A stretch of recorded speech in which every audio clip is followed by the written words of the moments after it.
This is going to be an extremely busy month.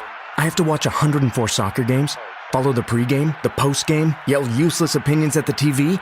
It's a lot. So I knew that when it comes to screening for colon cancer, the choice was clear. The Cologuard Plus test. It can be used at home and can only take 15 minutes, so I can do it during halftime and not miss any action. If you are 45 or older and at average risk, ask your healthcare provider about screening for colon cancer with the Cologuard test. You can also request a prescription at Cologuard.com. Listen, all you New Yorkers. Taxi! Okay, man, we're looking around. This is the 77 WABC minicast. Congratulations, Sid. This is a big deal. The I-Man would be so proud of you. I guess all those years of him screaming at you finally paid off. The New York State Broadcasters Hall of Fame.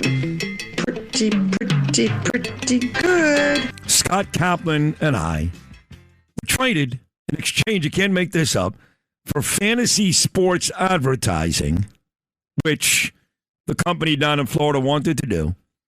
They traded us to New York City. WNEW at the time was the hottest station in the country. Why? Opie and Anthony. Anthony. Okay. Sorry, Opie. Anthony. Other shows did well, too.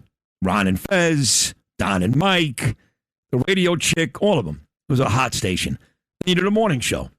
So they made a trade and acquired me and Scott, and we were dreadful. Not bad, dreadful. So Scott got axed, even though Scott's a great talent, and we're very, very close to this day, and they brought in Craig Carton, which was also a complete disaster. It led to me going to WFAN. But I should have known day one about Opie and Anthony. We walked into their office, just walked in first time. You'll love this, Lou. They would go meet the Opie and Anthony. They were like the Godfather, the big bosses. And they're sitting in their office, Opie, Anthony, and their producer at the time, a guy I actually really like, Rick Delgado. He's also been fired as many times as I have. And in that office is a little television. And on the TV is a 90-plus-year-old woman having sex. Grandma sex, I think they called it. That was my very first introduction to Opie and Anthony, and my first introduction to New York City radio. I should have known it was going to be a wild 26 years. Anthony, do you remember that you guys were playing that type of stuff in your offices at WNEW? Sid, first of all, congrats. I can't believe this, broadcasting New York Broadcast Hall of Fame, a Hall of Famer. Crazy. After all these years. But yes, when you came in, it was called Century Sex, if I remember. And, we never broke character from that shock jock thing. I'll tell you that much. We lived our act. And those were crazy days.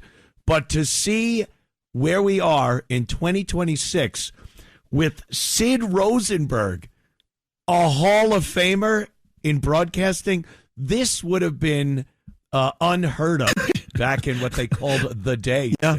And you know what's funny about it, too, Anthony, is I'm not a Hall of Famer because of sports, which I did for the better part of 17 years, a lot of sports stations around the country, or Shock Jock Talk Radio, or Guy Talk, which I also did. I'm really going in, Anthony, because I speak to President Trump, and I speak to Bibi Netanyahu, and I speak to just about every member of Congress and the Senate, and all these. I actually have power in the political world. If I would have told you that 26 years ago, you'd never believe it. No.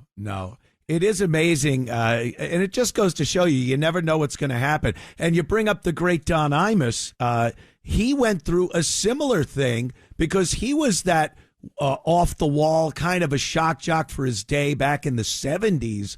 And, Moby Worm coming to get you, baby. And he wound up becoming the premier political talk guy with the guests from Washington, the presidents, things like that. So it is kind of something we've seen before. It's not unprecedented, but you deserve it so much. Here's the thing, too. It's not just your radio show and what you've done on radio for all these years and what you're doing now, because it is amazing. But your involvement in New York, in the community, you're out there. You're doing things, Sid. You're talking to the people. You're amongst them. You're just saying things they want to hear and a lot of things they don't want to hear. But you're active. That's a big thing. Anyone could just sit in front of a mic. We could tell with all the crappy podcasting that's going on out there today. But to do it well, I mean, hats off, Sid. An amazing job, an amazing career. That means a lot coming from you because, I think you're, like I said earlier, probably the most talented radio guy I've ever talked to, ever seen, ever heard.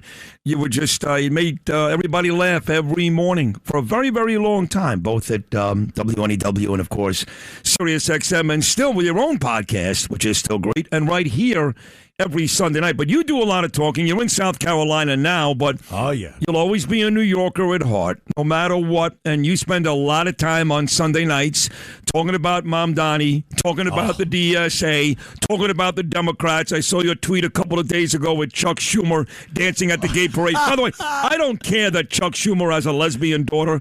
God bless her. No, I couldn't care less. Right. Why is he there? Why is Curtis Sliwa there? Why are all these white old men pandering to the gays? Can you tell me that, Anthony? I wish I could. I put out a tweet also that said I am actually going to acknowledge I made a mistake supporting Curtis Sliwa. When I saw him dancing around on some Pride Parade float, it was embarrassing. It was. And Schumer, he walks around with a bullhorn, just yelling, I was the first senator to ever be involved in a pride parade.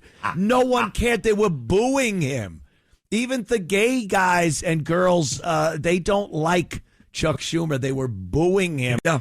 And it's all just debauchery. What are you celebrating? Did you see the disgusting mess in Portland? Of course.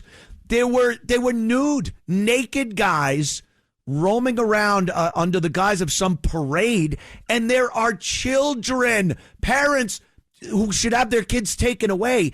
Were on the side of the streets watching this parade. They were nude riding bicycles, which I assure you didn't have seats on them.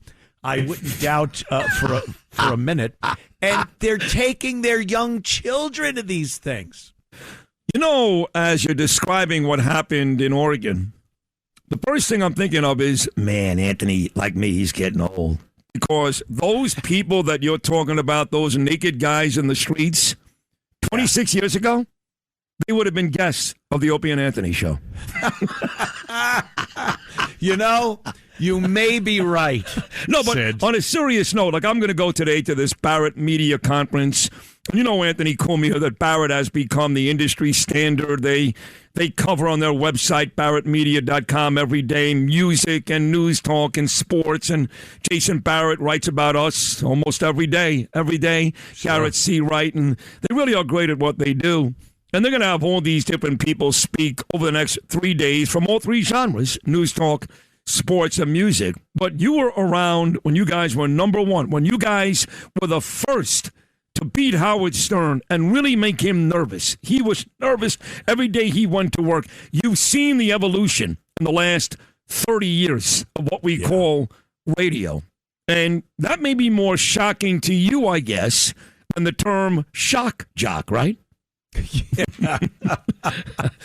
It is. And well, as far as this Hall of Fame induction goes, you know what? The first thing I thought of was that scene in Goodfellas, and I'm like De Niro going, they're going to make him. He's going to be made.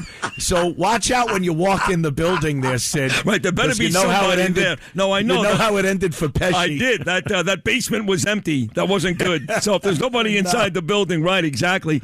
But and that was a great scene. Then the phone afterwards, the payphone outside the diner. Yeah, great scene. But you've seen this evolution, and the shock jock. They call me a shock jock all the time. Yeah. Right wing conservative radio host and shock jock. And when you think about what you guys did 30 years ago, I'm nowhere near a shock jock. No, it was a whole different era. First of all. Secondly, you grow up. You got to get a little older. If I was doing half the stuff we did on the O&A show on my show, I would be arrested these days. It would be crazy. You got arrested those days, too. So yeah, You bring up a valid point there, Sid. See, that's why you're a Hall of Famer, and I'm sitting here in South Carolina. I love it. When you look back, though, and obviously Sex for Sam was the one that kind of rocked the boat, and you were fine after that. You still went from terrestrial radio to Sirius XM and did very well, still made millions and millions of dollars. But when you look back, would you change anything? Would you not do even something like Sex for Sam? Would you do it all over again? Oh boy,